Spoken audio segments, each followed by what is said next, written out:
चलिए आगे बढ़ते हुए बात छत्तीसगढ़ की करेंगे, जहां विधानसभा की कार्यवाही जारी है। काम रोको प्रस्ताव पर चर्चा की मांग को लेकर विपक्ष ने हंगामा किया। कानून व्यवस्था की स्थिति पर चर्चा की मांग विपक्ष की ओर से की जा रही है और चर्चा न कराए जाने पर सदन में जमकर नारेबाजी हुई, हंगामा हुआ। नारेबाजी और शोर शराबे के बीच कार्यवाही स्थगित करनी पड़ी है। तो ये छत्तीसगढ़ से बड़ी खबर आपको बता दें, विधानसभा की कार्यवाही जारी, लेकिन इसी बीच विपक्ष ने हंगामा किया। काम रोको प्रस्ताव पर चर्चा की मांग की गई और आपको बता दें कि कानून व्यवस्था की स्थिति पर चर्चा की मांग विपक्ष की ओर से की जा रही है। ऐसा ना होने पर जमकर नारेबाजी की गई और नारेबाजी शोर शराबे के बीच कार्यवाही को स्थगित करना पड़ा।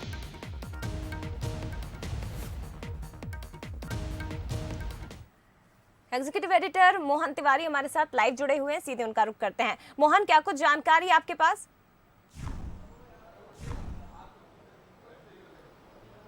देखिए, विधानसभा में आज क्या होगा इसकी बानगी कल ही हमें देखने को मिल गई थी और जिस ढंग के तेवर के साथ बीजेपी ने कल ही ये रुख साफ कर दिया था कि जिस तरीके से भाजपा कार्यकर्ताओं को निशाना बनाया जा रहा है, उस मसले को लेकर वो सदन में आज चर्चा की मांग करेंगे। तो वही कुछ हुआ है। आज शून्यकाल में ये मुद्दा जोर शोर से उठा है कि कानून व्यवस्था की स्थिति प्रदेश में खराब हुई है। इसके 3-4 उदाहरण विपक्ष के द्वारा दिए गए हैं। कल की जो घटना है अंबिकापुर में, जो राज्यसभा के सदस्य हैं रामविचार नेताम, उनके घर चोरी की घटना हो गई, जिसे आधार बनाकर विपक्ष एक आरोप लगा रहा है कि एक मुख्य नेता के घर में इस तरीके की चोरी की घटना होती है और पुलिस उसे रोकने में असफल है, जिसका साफ मतलब है कि कानून व्यवस्था की स्थिति खराब है। इसके अलावा हमने देखा कि छेरी खेड़ी, जो कि रायपुर से लगा हुआ क्षेत्र है, वहाँ से करीब 300 की भीड़ आती है, मुख्यमंत्री निवास तक पहुँच जाती है और वहाँ हंगामा करती है और इस मामले में भाजपा कार्यकर्ताओं पर FIR की गई है।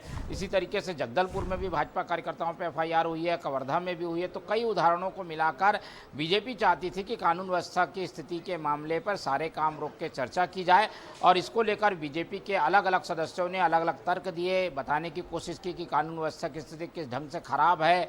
खासतौर पर 2 प्रमुख घटनाएं जो कि हाल के दिनों में हुई है, रामविचार नेताम के घर में चोरी की घटना और मुख्यमंत्री निवास के बाहर का प्रदर्शन, जिसमें भाजपा कार्यकर्ताओं के खिलाफ भी FIR हुई है। तो इन सब मसलों को लेकर चर्चा की मांग विपक्ष कर रहा था, लेकिन ये चर्चा स्वीकार नहीं की गई, जिसकी वजह से हंगामा हुआ, कार्रवाई स्थगित करनी पड़ी। अभी एक जो महत्वपूर्ण मसला चर्चा में अभी चल ही रहा है, वो है मरवाही जो वनमंडल क्षेत्र है, वहाँ पर मनरेगा के काम के तहत जो निर्माण किए गए हैं उसमें अनियमितताएं पाई गई हैं। जिन लोगों ने ये निर्माण किया उनके दोष भी सिद्ध हो गए हैं, तो उन पर कार्रवाई की मांग को लेकर सदन में हंगामा चल रहा है। हालांकि उसमें से DFO जो है वो रिटायर्ड हो चुके हैं। तो ऐसे प्रकरणों पर फिर से सदन गर्म है और बार बार ये स्थिति बन रही है कि ध्यानाकर्षण के इस मुद्दे पर कार्रवाई तुरंत की जाए। तो ये 2 मसले हैं जिस पर हम देख रहे हैं कि सदन में कार्रवाई हो रही है। जी बिल्कुल, फिलहाल धन्यवाद आपका मोहन, तमाम जानकारी साझा करने के लिए। तो एक बार फिर से आपको बता दें कि काम रोको प्रस्ताव पर चर्चा की मांग विपक्ष की ओर से की जा रही थी, जिसके बाद जमकर हंगामा किया गया। चर्चा न कराए जाने पर सदन में विपक्ष ने जमकर नारेबाजी की और इसी नारेबाजी और शोर शराबे के बीच कार्यवाही को स्थगित करना पड़ा।